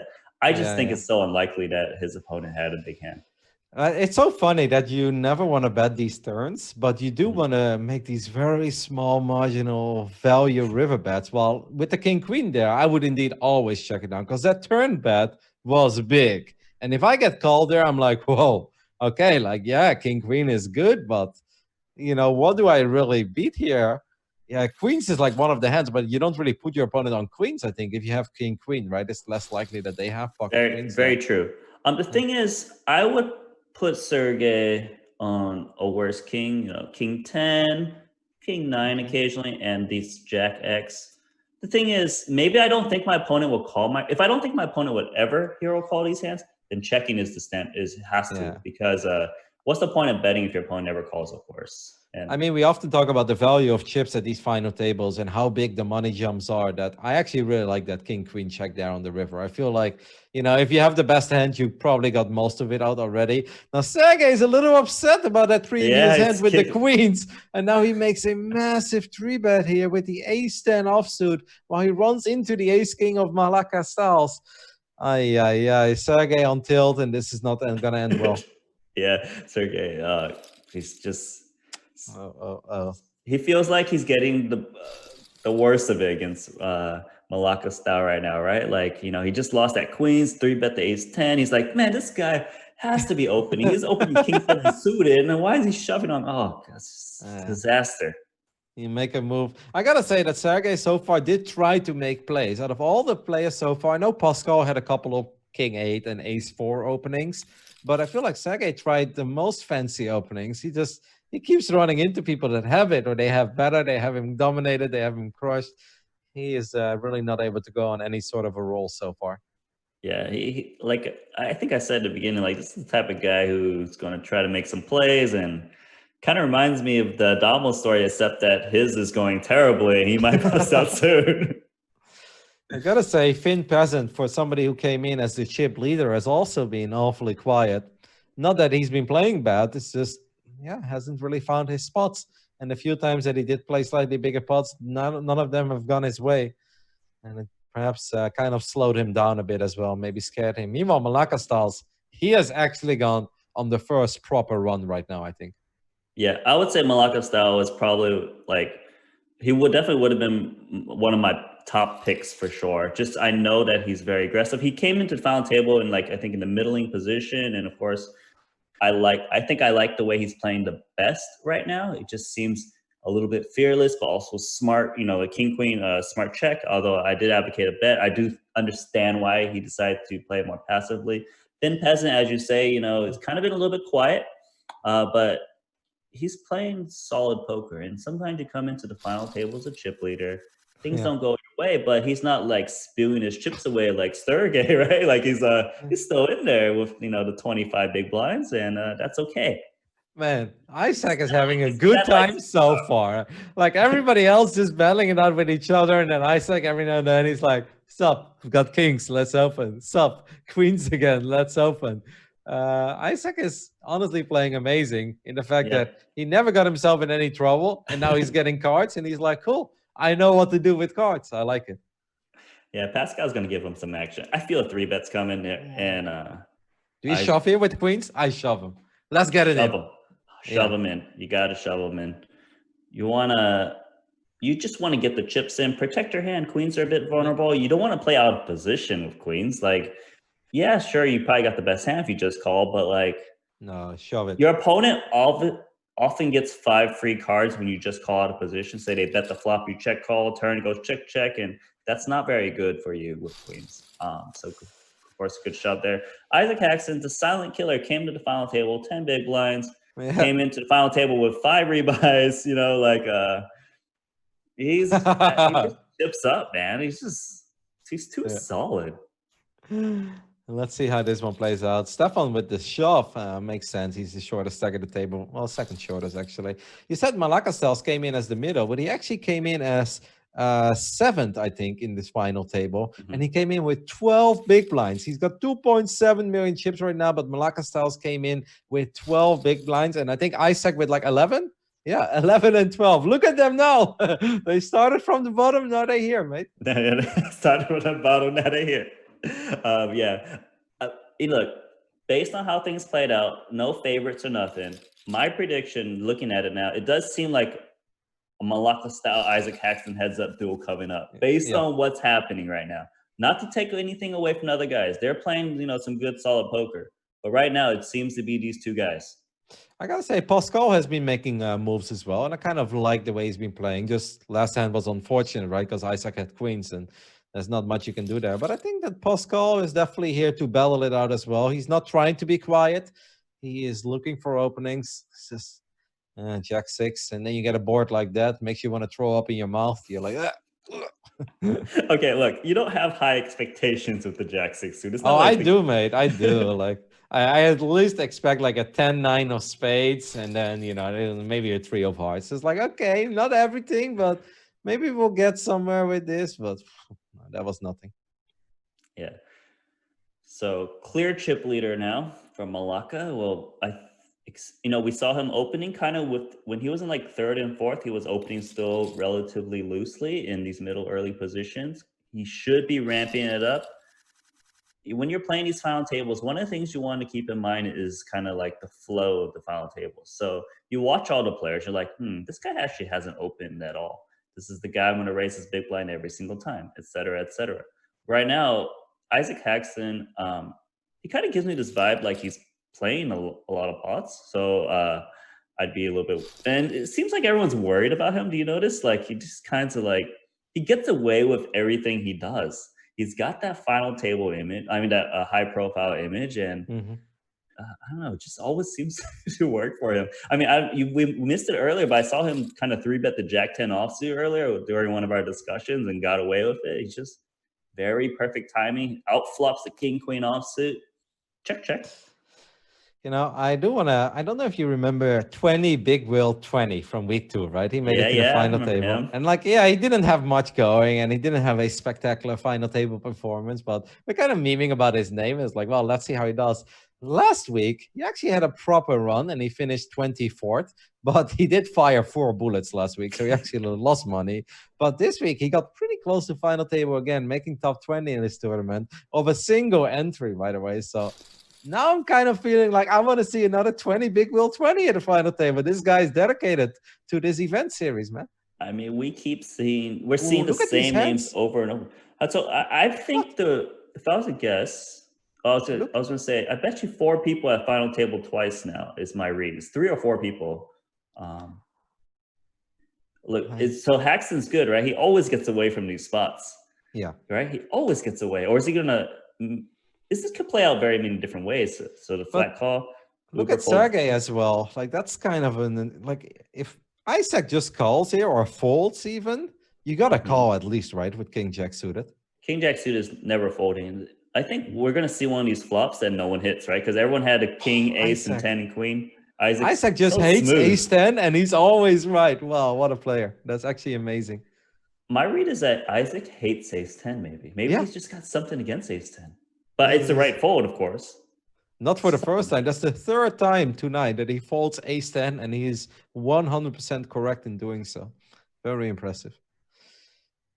Would you have a shove in, right? Like somebody once upon a time told me, never overplay King Jack. What's happening over here? Overplay. Spanish on Spanish action coming up. Round 3. Sergey has lost every single one. Can he finally hit this time? Yeah, he's live and he needs hearts. And those are no hearts. There is even a diamond. So the hearts are dead. King or Jack on the river, or this is it for Sergey, and Malaka Cells will pick up even more chips. 5 is of no help. GG gets gold. That means we lose another player. Sergey will walk away with $101,000. Yeah, can we talk about maybe calling there? Like, yeah, you've got King Jack suited, but 60,000 chips extra to play like a 400,000 chip pot. I think a call would have been okay there. I think I would have preferred a call, actually. I think the call would obviously be very fine. It's just, you got to ask yourself this question when you're making these shoves, because you have 12 big blinds, right? Which is not that much fold equity, but it's enough fold equity. And the thing is, does he think Pascal would fold often enough? And if he did fold the ace 10, which was the best hand up against the King Jack, does he think Juan Pardo has worse than King Jack often enough? And I think the question is maybe.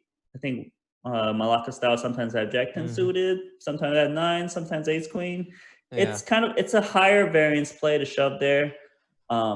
It's definitely plus chip AV. Is it safe? No. Is it I want to punish Malaka style finally? Maybe.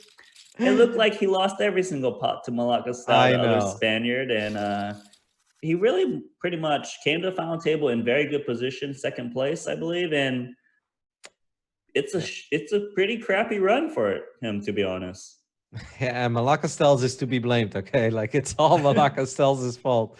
I would love to see a round 2 between those two, you know? Obviously, we're doing this tournament every week. Every Sunday, the tournament takes place, a 10K buy, and we had 205 entries this Sunday.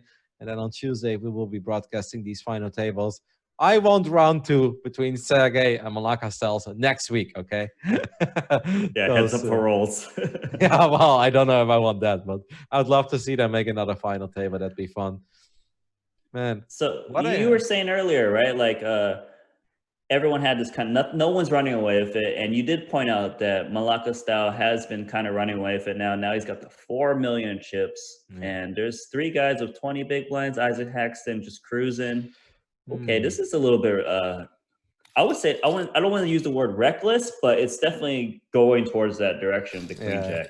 A little crazy. It's a little bit intense, to be honest. It just seems like there's better hands to choose. There's better chip stacks to use. Because like, 20 maybe that's the thing of Isaac, right? Like maybe Finn Peasant is like, wait a minute. Like Isaac started this final table with 12 big blinds. He's at 2.2 million now. he's opening like I've had enough of it. Like he can't always have it, and it's Isaac Haxton as well. I know what he's capable of. So then it is a crazy shove. But hey, Finn Peasant maybe just felt like he needed something going. He's got the ice cube. He's got the ice cube next to his name, mate.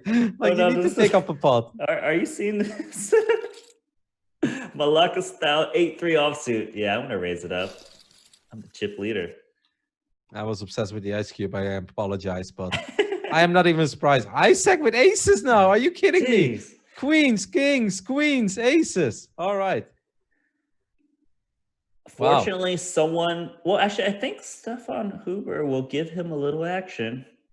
Should be seeing a flop here. Oh no, just snap fold. Okay, so Stefan Huber is basically like, you know what? I've played enough pots. I'm gonna wait for someone else to make a mistake. I'm out. Tens.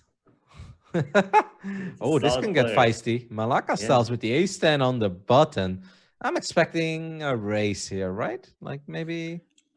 I don't actually know what the absolute best play. Of course, re-raising is definitely going to be a plus EV play. I'm just curious to what Isaac thinks of the situation because he's in second place. There's 3 shorter guys. Of course, he has the best hand usually. Do you think Isaac 310? Wow. Okay, that's way bigger than I expected. I think he wants to force the fold. Of course, it just seems like okay. Malacca style big chip leader has the chips to splash. Would probably see flops with like queen jack suited and things, but maybe I can get him to fold these hands sometimes. But you know, Malacca might not fold days. Then I don't know. Isaac's been showing up with queens plus though every single time, so I don't know. So okay, if he shells it, that'd be so crazy. We're getting in. We're getting closer towards our first break, by the way, guys. And we do giveaways on this channel. One more reason you should tune in every Tuesday evening or morning or Wednesday morning, wherever you are. And I already know the word, but I'm not going to tell you guys. We're giving away 6 $100 high roller super million tickets. And we've got a call. And what a scary flop that is. Nano, this is where I am completely lost. Just talk to the people at home. Tens on a flop like this in such a massive pot. I just want to say where they decided to start the heads-up match earlier. You know, they're just like, yeah, let's battle it now. Now while there's 3 other guys, this is an awful flop. Oh. Tens, it's pretty much very hard to play. He's going to go for the bet and just be like, please fold, please fold, please fold. The thing is, whether you check or bet, it's a tough hand to play no matter what. And the small bet, it probably is gonna get Malacca style to continue because there's a lot of chips to play for. Occasionally has the best hand. Maybe he hits a queen and spikes a big pot. You know, it's a nasty spot, and the king's not a good card. Good turn for the tens or no? I mean, it's okay. It's okay. But it just sucks kind of for both players. It sucks for ace 10 a little bit because ace 10 might have decided to fire. I don't know. It's such a tricky situation for both players still here. But you know, hey, remember the hand history review? Isaac Haxton bet the jack 9 no draw, so we don't know what he's gonna do. He just goes for the check. Ace 10. The thing is, it has showdown value. Yep, it does give Malacca styles extra outs as well, right? Because now if a jack comes on the river, you know, suddenly your ace high becomes a whole lot better. I think maybe at this point, if you are Malacca styles, you are thinking like he could have 10s or 9s or 7s, maybe even. 7s is a bit crazy, but 10s or 9s is definitely a possibility.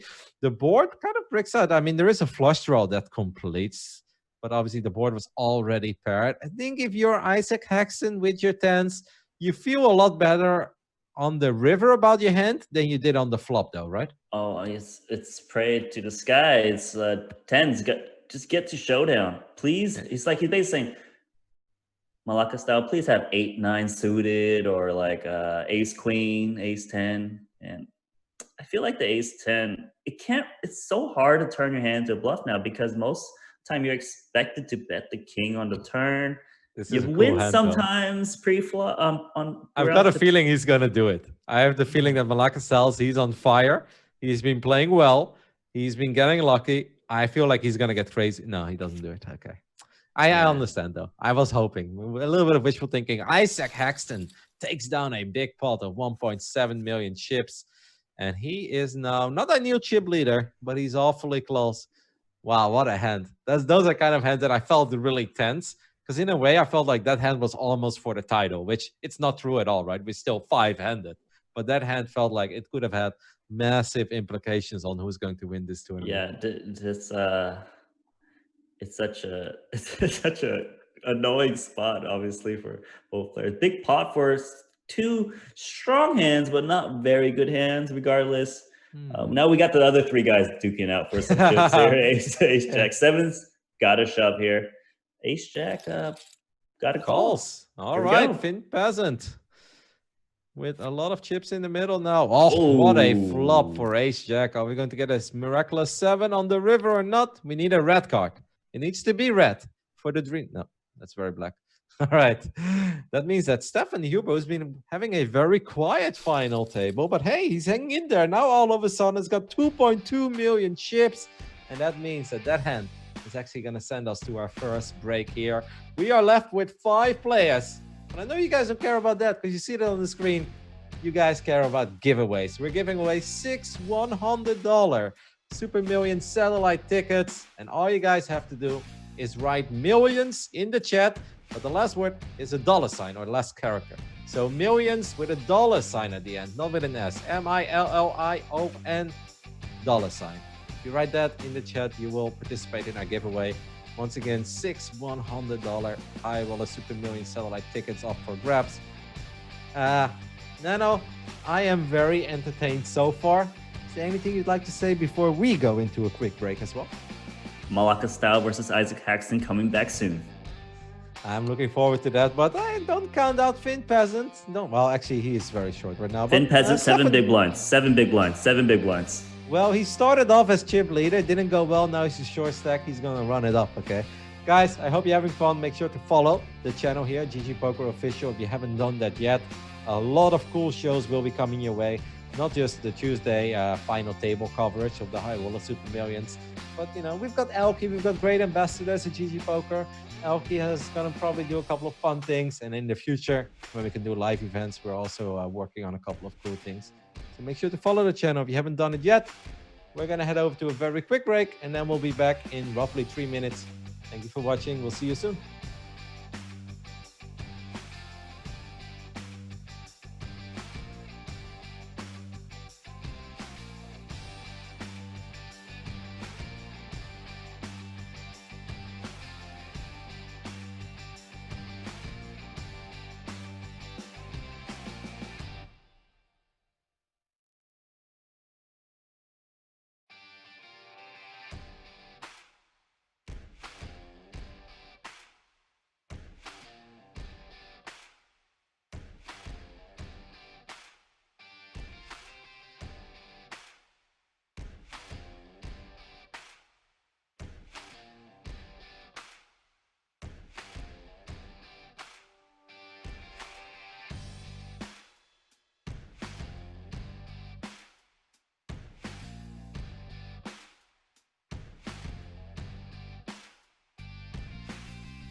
All right, Randy, I'm back.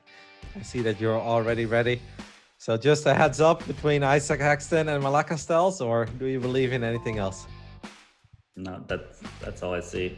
It's It's all Malaka, Isaac Haxton right now. I mean, of course, not taking anything away from Stefan, Pascal, and Finn Peasant, but it's not going their way right now. Finn Peasant especially came to the final table as a chip leader.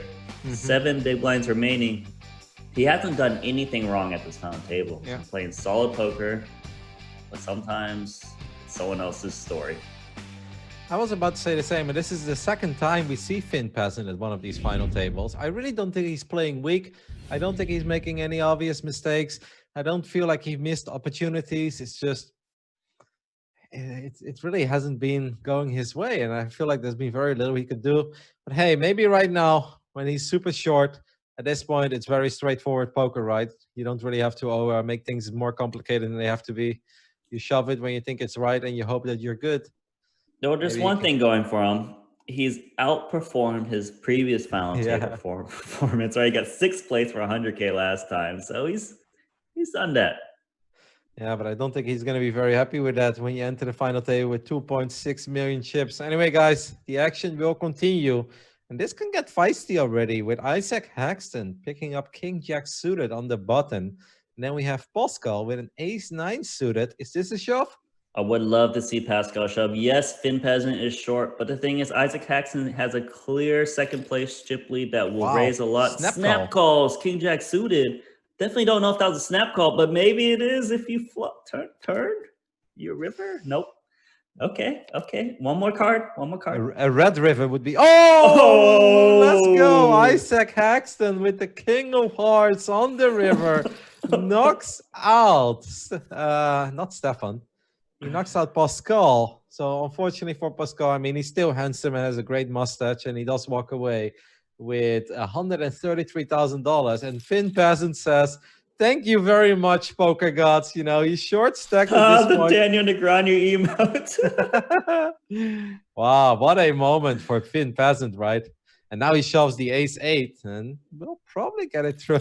Not a Daniel Negreanu emote, the So Sick Daniel version. I like that they use the Daniel ones because they move compared to the other ones. Yeah, now that everyone's getting happy because when you get to the final 4 players, the pay jumps are so much bigger. Yep. You can see. Yeah, now that's a Finn Peasant. That's like the dream scenario. You don't expect anyone to bust before you. He goes with the 3s, and he's ahead at this point. But Isaac is running hot. So far, the 3s are good. I didn't even see that. I was like, he needs to avoid the spade, but we need a 3. We do have a red card. Oh, and it's a low red card, but it is not the 3 that Finn Peasant was looking for. So unfortunately for Finn Peasant, came in as a chip leader. It ends here, but he outperformed himself by quite a bit. Not just 5th place, but he took 4th place, which perhaps is what he would have signed for, looking at that break screen and realizing how much shorter he was than everybody else. That means we're now down to 3. We're speed running this final table today, Nano. The Prince of effing Darkness. This guy, man, he just comes in final table 10 big blinds. He just crushes, and he's got the clear chip lead now, and just Stefan there in 3rd. Yeah, guaranteed 3rd right now. Can you maybe bust Malaka style for me, Isaac? Why do I feel like a 7 of diamonds on the turn? I mean, it's all Isaac Haxton right now. Yeah. Still has a chance. Yes, he has a less chance right now. Isaac needs a queen or a diamond on the river. 8 is obviously no good. Yeah, there we go. Isaac Haxton. Hollywood. Yeah. I mean, the pot is not that big, but it's still nice to pick up these kind of pots as well. Obviously, the board is paired, but Isaac is most likely always going to bet here. Probably like 180, 200, something like that. Yeah, I get the vibe. He's going for a big bet. He thinks that Stefan probably got a 10 or a 6, and try to make it look like you're bluffing, try to get hero called. 300 then?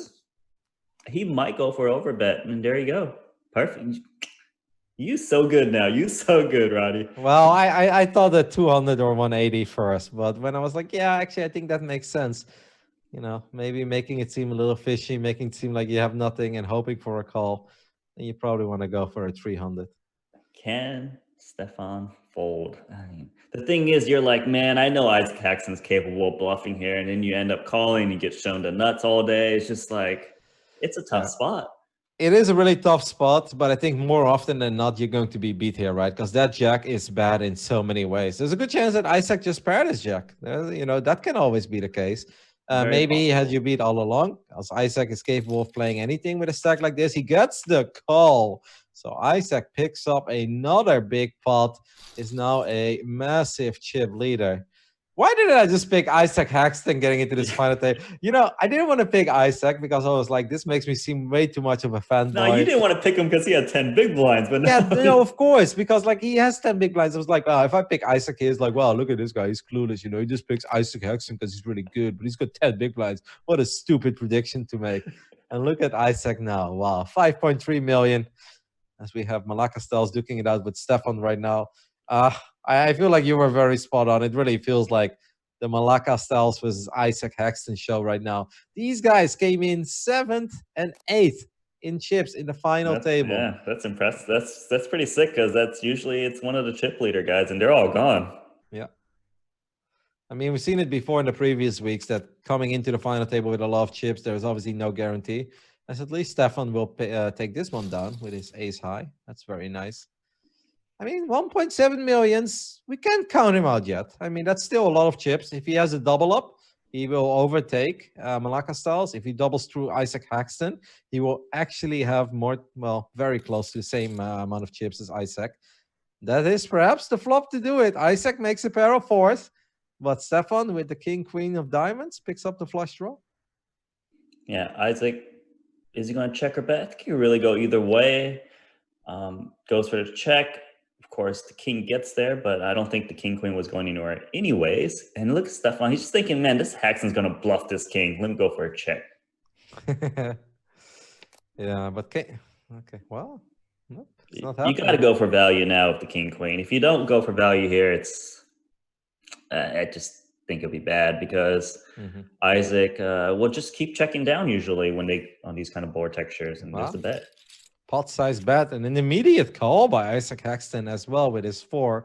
So well done there by Stefan. Picks up a big pot. 1 million chips heading his way. And he's back in it. 2.2 million. That's really not that bad. Yeah. So Isaac, obviously, you know, still in a good spot, but finally lost the pot. That's the important thing here.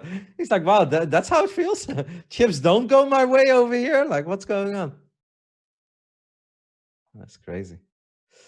Let's see if Isaac and Malaka Styles get into it one more time. I have the feeling that Isaac is not the player who's just going to sit around and wait for the shortest stack to bust, right? Like, nope. That is a big race. Jeez. Yeah. I will say that Isaac Haxton, of course, yes, he's got the chip lead, but I think he's, even if they had all the same amount of chips, he's the heavy favorite because he has the most experience in this three-handed type play. He used to be a heads-up player. Like, it's just really all his story right now. Raises big, gets called by the queen nine, flops a good draw, chips up. I feel Isaac Haxton was like the solver between solvers were even a thing in poker, right? Like pretty much, yeah. He's the solvers are based on Isaac Haxton's moves. Well, that's kind of how I see him, at least as an outsider. Let's see if Malaka Styles gets feisty here. Malaka definitely cooled down, right? Once upon a time, 4.4 million chips, now 2.7 million. Things not really going his way. This hand will probably not go his way either, as he flops absolutely nothing other than some backdoors. And he's got an overcard. Meanwhile, Stefan pairs his queen. Yeah. Just seem so we're actually pretty deep stack right now, right? Like at least 30 big blinds for the shortest stack, so we should have a lot of play.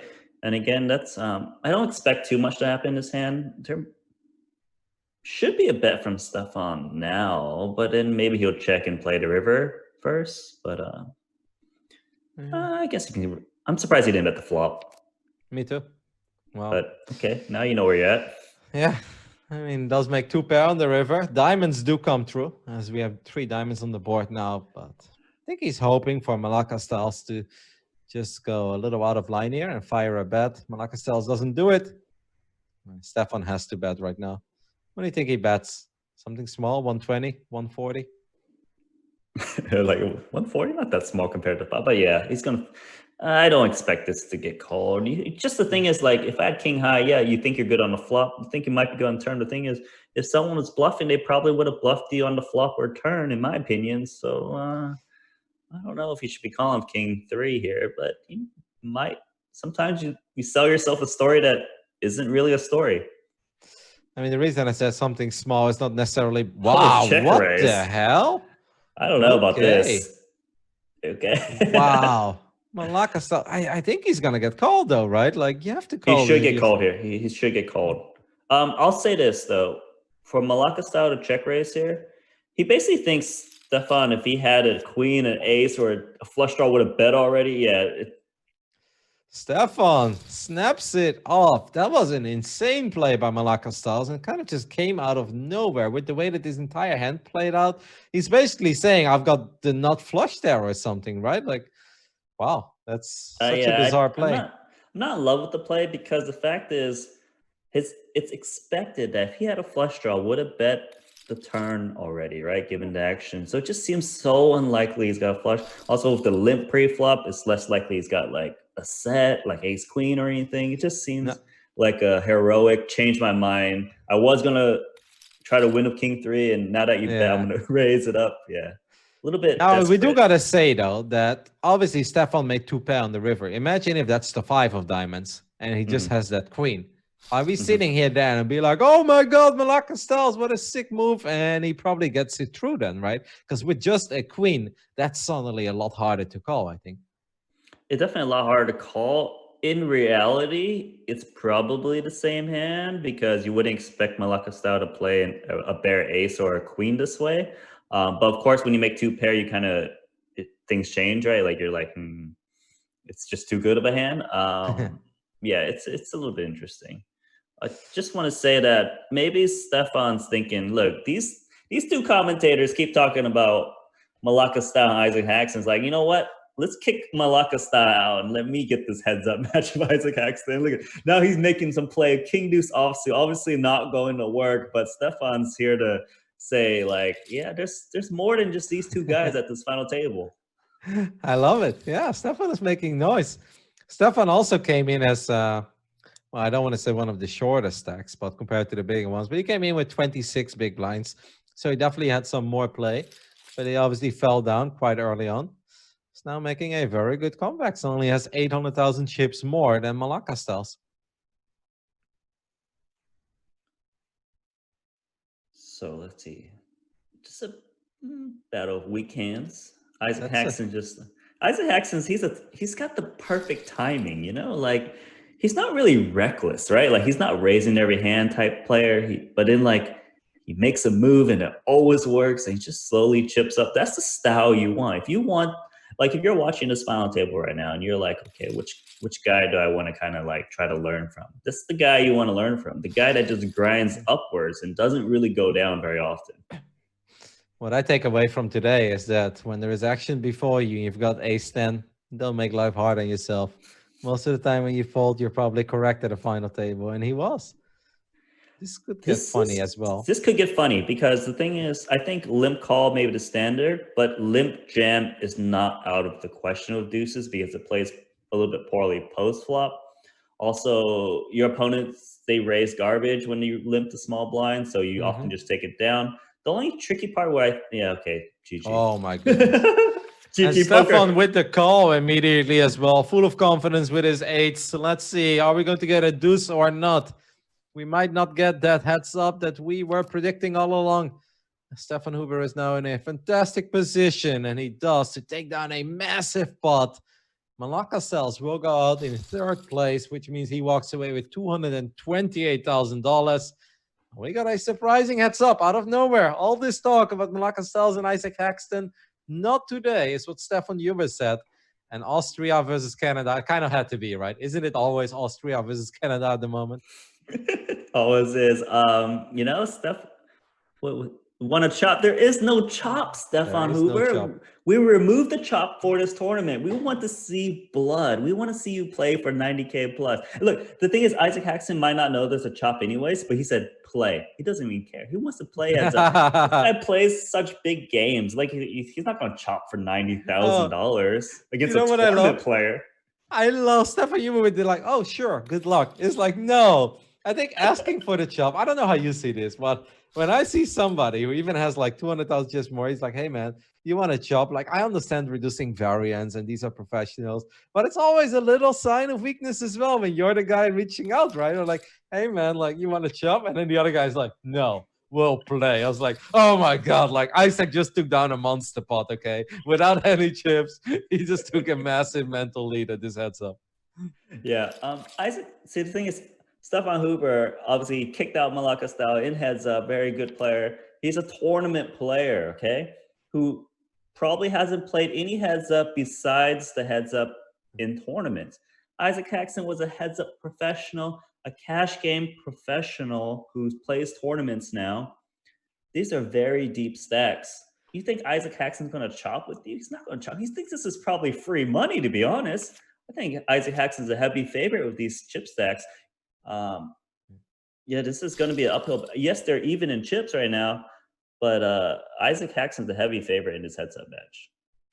Isaac Haxton should perhaps play a little more in GGPoker as he's having a great time. I mean, it took him 5 bullets, but this is where all the memes come through, you know, when the guy's like cutting through the mountain and there's like a pile of gold right like 1 inch before he quits. That's Isaac Haxton in this tournament. He fired 5 bullets. Now he guarantees himself $300,000 and is in a great position to potentially take it all down. This hand can get really feisty already. Wow, what an action flop. This is super nasty. There's so many crazy turns that could really just end the tournament right now. They're like 75 big blinds deep, but this can all get it in at some point. Yeah. Isaac Haxton, should he just call? Should he raise? You really go either way. Sometimes you want to raise and kind of deny your opponent equity with like king 10 type hands, ace king, but then like you call, it's okay too because your opponent, of course, is not folding like aces, kings, ace, queen type hands. It's really either way is going to go for the big raise. And now Stefan here somehow was thinking, okay, maybe I can multi-barrel this turn, what to do. But now he's getting raised in a tricky spot. The thing is, how I would read it is my opponent is usually never folding to a shove. So I'm just going to call. And he does call. What a turn. The 4 of clubs will complete the flush for Isaac Haxton. But that also means that Stefan Huber now picks up a 10 high flush draw, which is obviously a higher flush than what Isaac has. I mean, Isaac is going to bet big here. He might just shove, no? He might just shove. I think he puts Stefan. He wants Stefan to have a really big hand. So like, to check. But that is so sneaky. And the thing is, Stefan Huber's got a bluff now. He's at king high. Oh what are you going to do? You can't. This is 4 million in the middle. This hand might be over. Yeah, what a hand. What a ridiculous hand. What a ridiculous flop. And then we've got the 4-4 as a run out. Oh, he shoves and he gets snap called by Isaac Haxton. And that means it is all over. Isaac Haxton, one of the all-time. Oh, it's not over. It's not over. Almost over. Okay. Sorry, guys. I thought that was it. This could be it. I mean, this is not the hand, okay? The previous hand is the hand. I need some help. Wow. 10 or 4. Hollywood Haxton. Oh, maybe a split. Ace, king. Maybe. Ace, king, 10-4. Nope. Oh, okay. We got to come back to flush 140K to 10 million. I didn't even see it. That's another all-in, right? King, heads up. King wow, 3 against this could have been a long heads-up match, but it was just all the chips gone so fast. Queen or nope, that's it. Wrong there, GG. Isaac Haxton is now officially the winner of the 4th edition of the High Roller Super Millions, played over at GGPoker. If I was Isaac, I'd play a little more on GGPoker. It took him 5 entries, but he managed to take it down $393,000. And what a final table he has played. Randy, like, it's really a cliche to be like, wow, I'm speechless. You know, that was so beautiful. But Isaac legit played super good poker. He did get cards, to be honest, right? He got a lot of good pairs early on, but he played amazing.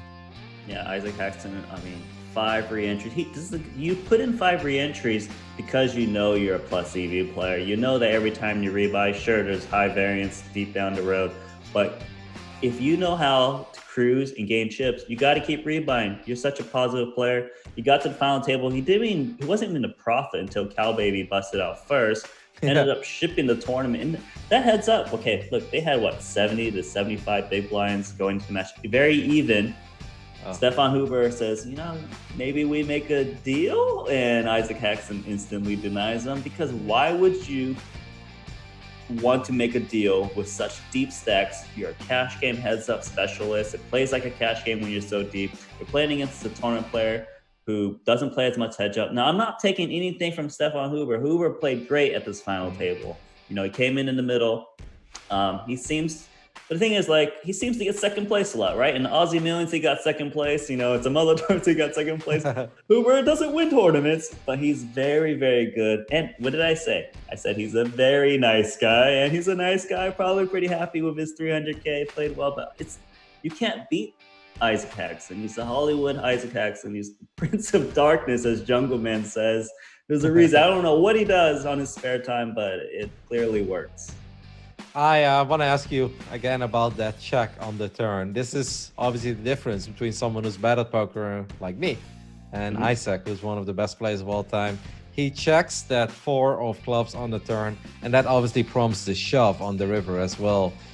Talk to me about it, Nano. It played out great. Obviously, we all see that. But why is that such a brilliant move by Isaac? I'll tell you this, that was definitely not the standard play. It's probably not really the play I expected him to make, and I actually expect a lot of pros to continue betting, whether it's shoving or betting small on the turn. So that goes to show you how good of a player Isaac Haxton is, because he thinks about hands a little bit differently. Now, let's walk through the hand. If he raised on the button with the 8-5 of clubs, the big blind re-raises the king 10 offsuit, comes queen, jack, 8, 2 clubs. So he flops the pair and the flush draw. There's about a 33% bet from the king 10 with the open and the straight draw, and there's the raise to 1.2 to 1.3 million from Isaac in the call. So now in this situation, you got to be breaking down the hands that his opponent will bet and call. And likely, you probably put your opponent, if he had say ace queen plus, probably just ships the flop, because there's so many bad turn cards, right? On a queen jack 8, there's a 10 or 9. You don't want to kill your action. You got aces, you got kings, you got to protect your hand. You got ace queen, you got queen jack, you got a set. You want to protect your hand because there's so many chips in the pot. So when Isaac hits the flush on the turn on a little card, he's thinking this guy does not have an overpair. He probably has queen X, king queen, queen 10, some kind of weak queen, or he's got a straight draw like the king 10, the ace king, something like this, maybe like an ace 10, that's a double gutter, I believe, something like this. These hands have very, very, very few chances of overtaking the 8-5 flush. The thing is, if his opponent had a big hand, it would have just shoved the flop. So Isaac correctly deduced that his opponent probably has a draw, but of course, sometimes he lets a big hand get away from it and does the really nice check. And you gotta remember, one more thing to remember, Isaac raised the flop. When you raise the flop on the drawing board and the flush gets there, people put you on the flush. So what do? You gotta trick him. You gotta go for the sneaky check. And he does make the check, and he gets his opponent to ship it all in for 3.2 million. And this could have been an hour-long heads-up batch. It was literally like the first hand of heads-up or second hand. Yeah, right after he's like, nah, we're not dealing. One more tiny question there, because obviously Isaac just snap called on the river. But the board did pair, and they're so deep, and obviously they're playing for a lot of money. The fish in me is like, does he have a full house? Why does Isaac not even worry about this for a split second? Roddy, you were doing great all along this final table, but this question blows my mind. You cannot fold. You cannot fold this. I'm not saying he should fold. I think there's a difference between folding and snap calling. It's just a question, mate. I want you to explain to me and to the viewers as well. Totally. The thing is, your heads up, right? Who do you have to beat? One other guy. You don't need to outlast and wait for some guys to donk off their 5 big blinds or 7 big blinds. You got to beat your opponent. If you fold this hand in heads up, well, you might as well just made that deal earlier when the other Yeah. guy offered, right? Like, it's just, you got to find ways to win chips. Anything is cooler is what happened. But this is important. When you're playing heads up, most of the time, hand ranges are very wide. So what's important is that your willingness to get it in expands a lot, right? Like, so for example, you're playing a final table with 10 people, like you want to get in aces, kings, queens, ace, king, right? But when you get the heads up, like pocket threes looks like the nuts. That's why you saw Malacca style get in a pocket deuces against the eights. Things change when less people are involved because the blinds come around a lot. And that's why you call and you just ship yourself 390K. Well, guys, that's it. Snap calling, ace high flushes, paired board, doesn't matter. Heads up, you snap it, and you're right. Isaac Haxton takes it down. And honestly, out of all the champs we've had so far, I mean, Michael Adamo obviously looked great as well. But Isaac today looked fantastic. A little help early on, we have to be honest. Kings help if you're one of the shortest stacks at the table. But Isaac obviously played like a goat, one of the all-time greats, hands down. Very fun final table. We do apologize for that little hiccup we had where we missed the bust of Sean Winter. That was obviously really unfortunate. Sean Winter got it in with kings against nines, and we blinked twice, and suddenly he was gone. So that's a real shame. But other than that, all the short stacks battled their way to the final three. I thought that was really cool to see. Now, I say this every week, but I think it was a really enjoyable final table. Do you have any closing thoughts for me and the people at home? I want to say, of course, thank you guys for all the Twitch chat. Follow this channel, GGPoker Official on Twitch. Of course, we do this every single week. Like you said, the same time every day. We don't miss it. It's going to be me and Roddy with you every week. And we're going to watch new final tables, new players get to the final table. Of course, reoccurring final tablists, right? And all these guys that final table before, they pretty much are always re-entering these tournaments. They're always playing every single week.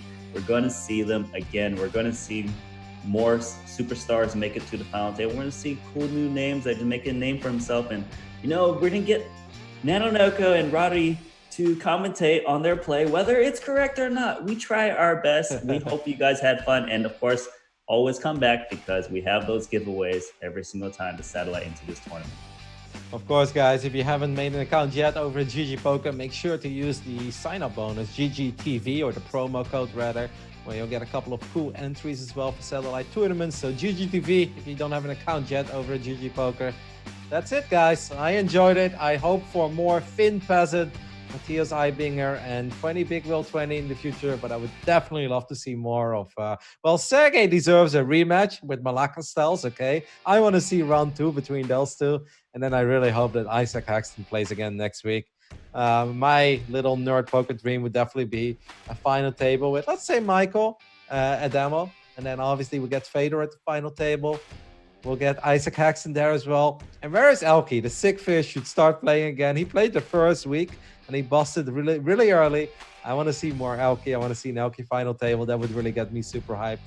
Nano, thank you very much for joining me tonight. And guys, thank you very much for watching. We'll be back same time, same place next week with another final table of the High Roller Super Millions. Have a beautiful morning, night, wherever you may be.